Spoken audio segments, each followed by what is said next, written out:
Hello again and welcome to the Big Wobble. The magnetic loop shown above stretched itself out almost 700,000 kilometers long. That's twice as long as the distance between the Earth and the Moon. I'm predicting large quakes in the coming days. More lethal radioactive material stolen in Mexico.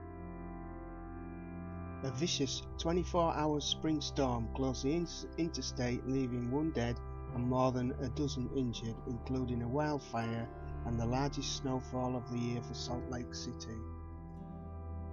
It's been a week of nuclear accidents. A South Korean nuclear reactor was shut down on Thursday. Beaver Valley nuclear plant had an emergency shutdown of one of its nuclear reactors in the US. A reactor was shut down at Darlington Nuclear Station in Canada, and sensors at Fukushima detect a fresh leak of radioactive water into the sea. I predicted large quakes. Here is the first, a magnitude 6.1 in Greece. A toxic algae is killing thousands of fish on the Norfolk Broads in England. The Ubinas volcano in Peru spews ash 2,500 meters into the air. Explosions from deep inside Peru's Ubinas volcano have produced dramatic images and much alarm. Gases and ash have been spewing some 2,500 meters into the air, and the resultant mudslides have blocked off access to the local town. The authorities are warning for locals to be on alert. Thirsty storms wreak havoc across the Houston area.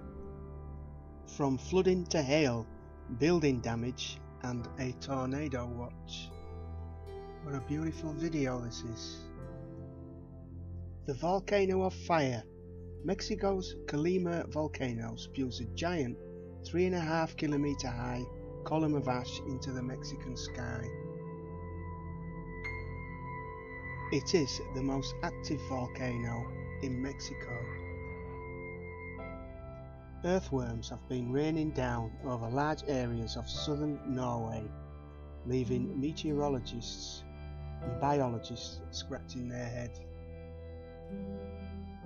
Another big one, a magnitude 6.5 quake near Fiji, is only the third magnitude 6+ quake of April.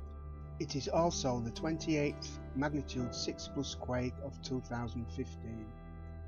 A new mystery. Dust storms are sweeping the world this year. Holland, UK, Belarus, Australia, China, Iran, Jordan, Iraq, Saudi Arabia, Palestine, Israel and Egypt all affected. NASA are blaming human activity such as agriculture and overgrazing. A terrible tragedy unfolds in the Med. Almost 1,000 immigrants drowned. Today, a desperate search for hundreds of migrants lost at sea. Rescue teams, mostly Italian, in the air and on the water, following what could be one of the deadliest disasters ever in the Mediterranean. The Coast Guard are, with the small capacity that they have, are doing whatever they can to rescue lives. An uncomfortable heat wave grips the Philippines with almost 40 degrees centigrade heat. For the first time in more than a decade, Washington's governor has declared a drought. A warm and dry winter will likely be followed by a famine in the area. Another big one, a magnitude 6.4 near Taiwan, is the 4th of this month. NASA, Earth from orbit. The video includes satellite images of Earth and time-lapse photos from the International Space Station. There's also loads of relative links to other videos added. There's also superb footage of Super Typhoon Fong Fong. Can you remember that? Another 6+er just east of Indonesia. We expected big quakes. This month we had until today only 3 magnitude 6+ quakes. We have now had 4 in one day. Little bit like waiting for a London bus, nothing for hours, then 4 come at once. These bright spots on Ceres are really fascinating. and I can't wait for closer imaging, but I just know it will be an anticlimax. It always is with NASA. The official line is these bright spots are being caused by volcanoes. The US aircraft carrier USS Theodore Roosevelt is steaming towards the waters of Yemen. And 5.3 million hens are to be destroyed in northwest Iowa due to avian flu. 3 dead and houses blown away as severe storms hit New South Wales in Australia.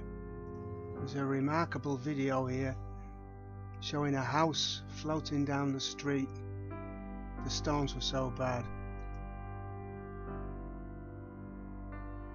32 people killed and more than 80 injured after storms hit northern India. 32 people have been killed in an overnight storm in Bihar's Kosi region that borders Nepal. The districts of Purnia and Madhubani are the worst affected. Apart from the unfortunate loss of lives, crops and homes have also been damaged extensively. The state government has announced a compensation of 4 lakh rupees each for the families of those who were killed. The Chief Minister Nitish Kumar will make an aerial tour of the affected areas, and a detailed damage assessment will also be made. Many missing as New South Wales is declared a disaster zone 2 days after a devastating cyclonic storm. 3 people are known to be dead, but many more are missing. Our thoughts go out to the New South Wales people. Well, that's it for another week. Thanks for watching, and remember, if you do like these videos, please subscribe to my YouTube channel.